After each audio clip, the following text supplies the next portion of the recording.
Hi everyone, this is Margaret Manning with 60 and Me.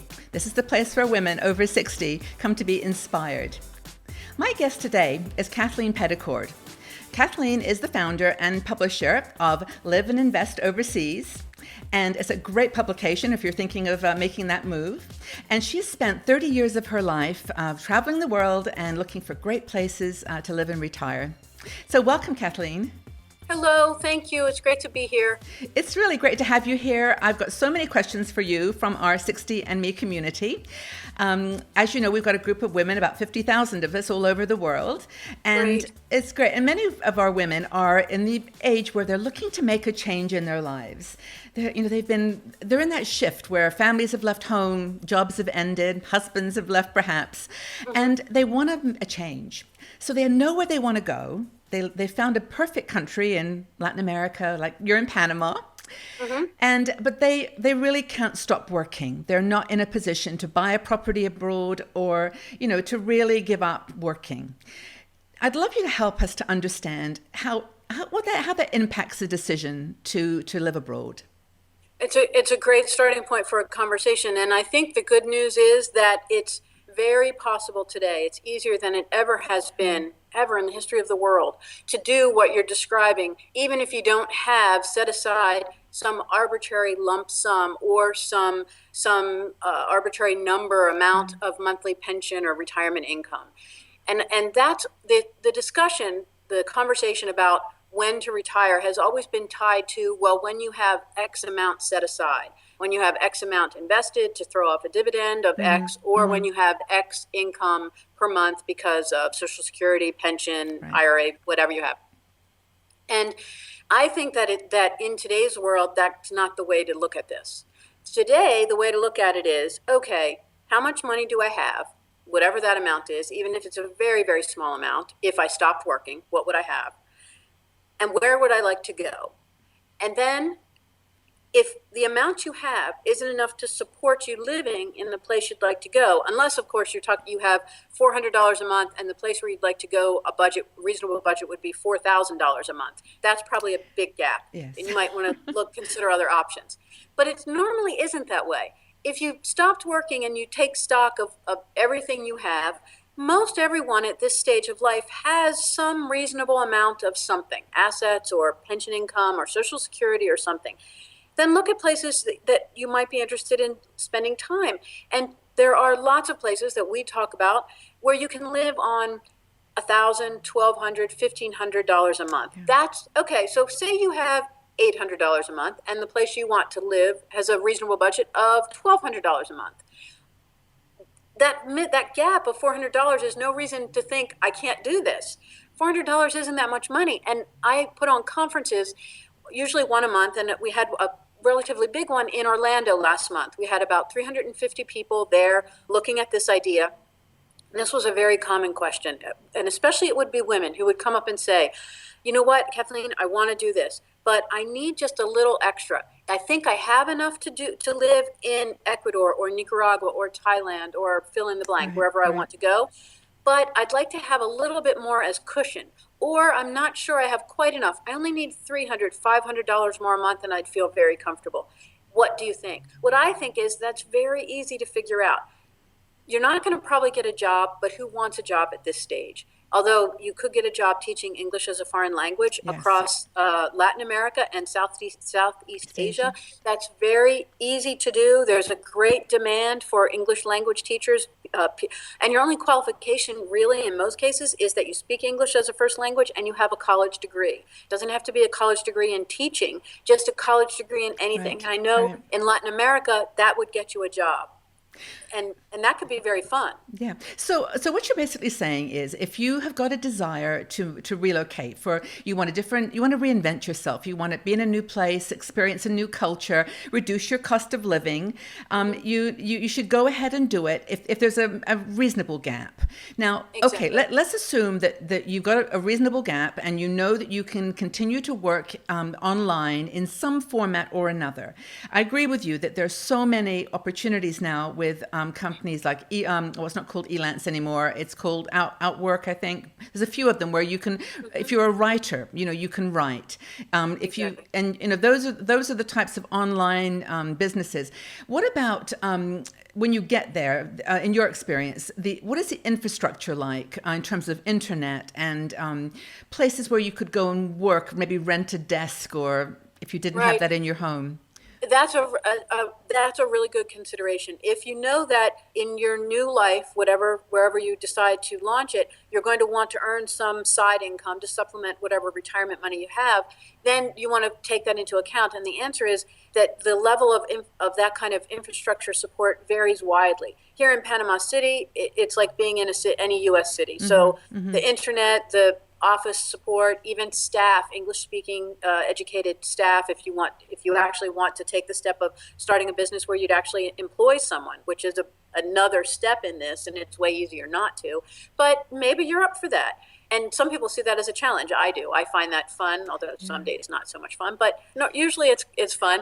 And Panama is a great choice for that. But then beyond Panama, in most every country you might be looking at, you can find a place that could support what you want to do in a population center. So if you want to go live out in the middle of nowhere in the mountains on a river, well, that might be, you're making your challenge harder for yourself. You're making the whole thing harder because internet's going to be less reliable. Everything's going to be less reliable, even electricity. So even if the internet's working, the electricity will be down often. That's true in rural parts of across Latin America. Every country, yeah. In every country, exactly. So if you know that this is going to be part of your plan, then you would focus on cities. That's actually great advice. But you know what? I think what's coming out of this conversation is that if you do want to work when you get to another country, you need to ask some important questions before you decide what country that is. I mean, if, for example, you know that you could share your skills, it doesn't have to be writing. I mean, say, for example, you're an accountant or, you're a teacher, or you want to do some online kind of exchange of services for money.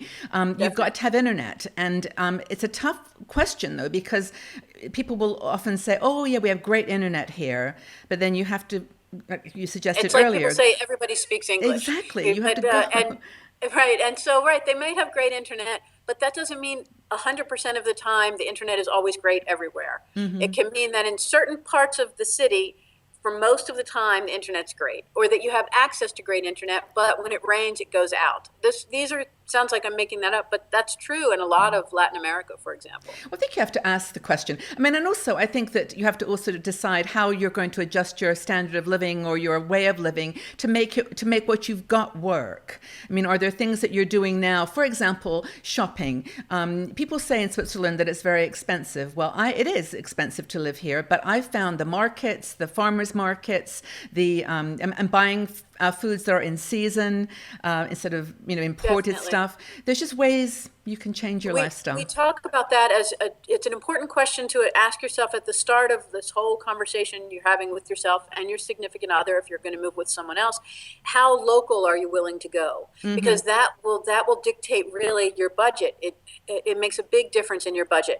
Everything from where you would live and therefore what your rent might be if you're renting, to how you shop, how you eat, how often you go out, what kind of transportation you use. In a lot of these places, a local person might, in a what I'll call a local neighborhood with a local standard of housing, rent could be $400. Whereas across town in a part of the city that's been developed for expat retirees or for foreigners specifically, typical rent could be $1,000 a month. Yes. In parts of Colombia, for example, which is a place I think has a lot to offer both the retiree and the investor, but in Colombia, the cost of electricity is different depending on the area of the city. Town, yeah. In the poorer areas, electricity is cheaper. In the higher end neighborhoods, electricity is more. So in a very real way, where you choose to base yourself will directly impact your cost of living. Right. And then as you're saying, are you going to go into the US style grocery stores, which exist in any city across Latin America? You'll find a store that'll be just like the store you shopped in back home. But you could also go to the local farmers market or the local markets where the locals are going to buy. And the cost of your monthly grocery cost, weekly grocery cost, it could be 1/10 as much shopping in the Yes. farmers markets Yeah. as what you could spend in the grocery store.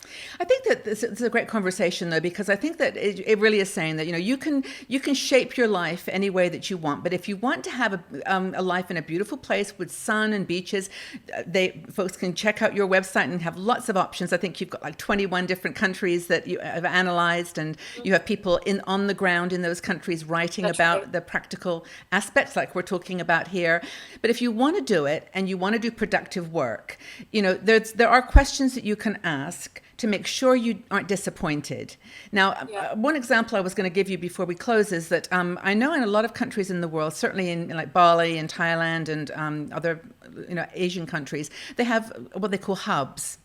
And there's a hub here in Zurich, actually, but there are places that have been set up for workers in a foreign Oh, right, country. And you can right. go in and you can either rent a desk or you can pay a membership. And they normally do have reliable internet. That's their big selling feature. You're right. And in Latin America, they can be called Regis centers, Ah, Regus. There are okay. these Regis centers. They exist in Panama and elsewhere. And right there, they can be a building or a part of a building, and you rent a part of an office or a suite of offices, whatever you need, and you pay a flat monthly fee, and you get the office with office furniture, with phones installed, with internet, and it's all there set up, and you just plug in. I was just thinking as you were talking, you could actually get a group together. You could get a group of women together in wherever you are, Ecuador, and actually rent an office space like that And and share that share. kind of space. Exactly. That would be, I think that's a great idea. I guess what we're saying here is that everything's possible. It really is. And I think it's just take it, if you just wake up one day and say, okay, I'm going to move to Ecuador, or let's use a new country. I'm going to move to Uruguay and start a business. Well, that sounds kind of ridiculous on the face of it. You don't wake up one day and say, I'm moving to Uruguay and starting a business. What I really recommend is take it in steps and stages. Let this develop kind of organically. So wake up and take this position.